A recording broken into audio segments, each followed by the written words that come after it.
Hey, what's up? This is Ricardo at Parts People, and in this video, we'll outline the steps for completing a part replacement on your Dell PC. Visit our website and use this coupon for a 5% off discount.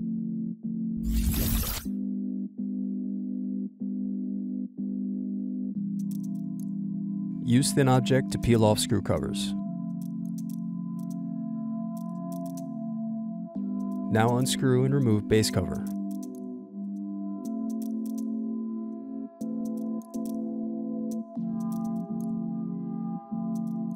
Then unscrew and disconnect battery.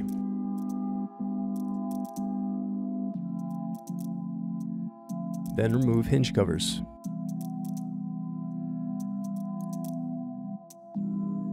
Now unscrew and remove bezel.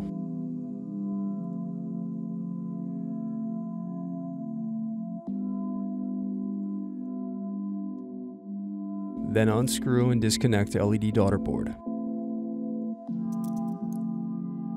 Thanks for watching. Don't forget to like and subscribe if you enjoyed this video. And if you need more, check out this playlist to watch other tutorials for your laptop. You can also click here to find parts for your laptop at partspeople.com.